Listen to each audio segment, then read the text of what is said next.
അമീനെ ഇപ്പം നാട്ടിൽ നിന്ന് വരുന്നവരെല്ലാവരും ബുദ്ധിമുട്ടുന്നുണ്ടല്ലോ. പൈസ കയ്യിൽ കരുതണം, അതേപോലെ തന്നെ ടിക്കറ്റ് തിരിച്ച് കാണിക്കണം, അതേപോലെ തന്നെ ഹോട്ടൽ സ്റ്റേ അതൊക്കെ കാണിക്കുന്നവരുണ്ടല്ലോ. എന്താണ് നിങ്ങൾക്ക് അതിനെക്കുറിച്ചുള്ള അഭിപ്രായം? എടാ സംഭവം എന്ന് വെച്ച് കഴിഞ്ഞാൽ അത് നേരത്തെ ഉള്ള റൂളാണ്. ഇപ്പോൾ ഒന്നുകൂടി ഒന്ന് ടൈറ്റ് ആക്കി. അത് നമ്മുടെ തന്നെ സേഫ്റ്റിക്ക് വേണ്ടിയാണ്.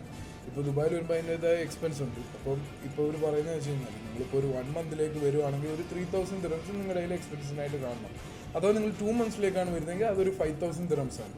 ദെൻ നിങ്ങൾ എവിടെയെങ്കിലും സ്റ്റേ ചെയ്യുന്നുണ്ടെങ്കിൽ അതിൻ്റെ പ്രൂഫ് അല്ലെങ്കിൽ നിങ്ങളുടെ റിലേറ്റീവ് ആണെങ്കിൽ അവരുടെ ഡീറ്റെയിൽസ് നിങ്ങളുടെ കയ്യിൽ കാണും. പക്ഷെ എൻ്റെ ഫാമിലിയിൽ നിന്നുള്ള കുറച്ച് മെമ്പേഴ്സ് വന്നപ്പോൾ അവർക്ക് അധികം അങ്ങനെ ചോദ്യങ്ങളൊന്നും ഉണ്ടായില്ല. ആകെ 10ൽ 2 ആൾക്കാരോട് മാത്രമേ ചോദിച്ചിട്ടുള്ളൂ. അതെന്ന് വെച്ച് കഴിഞ്ഞാൽ അതാണ് ഞാൻ പറഞ്ഞത്, എല്ലാവർക്കും ഈ റൂളില്ല. എന്ന് വെച്ച് കഴിഞ്ഞാൽ ഇപ്പോൾ അവർ നോക്കുവാണ്, ഇപ്പോൾ നിങ്ങളുടെ ഡോക്യുമെന്റ്സ് ഒക്കെ ചെക്ക് ചെയ്യുമ്പോൾ അവർക്ക് റെലവെന്റ് അല്ല എന്ന് തോന്നുവാണെങ്കിലും, ഇപ്പോൾ ഫാമിലി ആയിട്ട് ഇപ്പോൾ എൻ്റെ ആരെങ്കിലും ഫാമിലി ഉള്ളവർ വരുവാണെങ്കിൽ എൻ്റെ ഡീറ്റെയിൽസ് കാണിച്ച് കഴിഞ്ഞാൽ അവർക്ക് വരാൻ പറ്റും. അതിനൊന്നും പ്രശ്നമില്ല.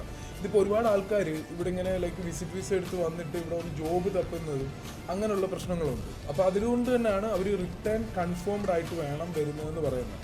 ഇപ്പം നമ്മളിപ്പോൾ ഒരാൾ വരുവാണെങ്കിൽ ഇപ്പം ഡമ്മി ടിക്കറ്റോ കാര്യങ്ങളോ ഒന്നുമില്ല. ഇപ്പം നിങ്ങൾ വരുവാണെങ്കിൽ എന്നാണോ നിങ്ങൾ തിരിച്ചു പോകുന്നത് ആ ടിക്കറ്റ് ലൈക്ക് അത് കൺഫേംഡ് ടിക്കറ്റ് ആയിരിക്കണം. ദെൻ നിങ്ങൾ ഇവിടെ വേറെ റിലേറ്റീവ്സ് ഒന്നുമില്ല, നിങ്ങളിവിടെ സ്റ്റേ ചെയ്യാൻ എന്തെങ്കിലും നോക്കുന്നുണ്ടെങ്കിൽ അതിൻ്റെ ബുക്കിംഗ് ഡീറ്റെയിൽസ് വരെ നിങ്ങൾ കൊണ്ടുവരണം.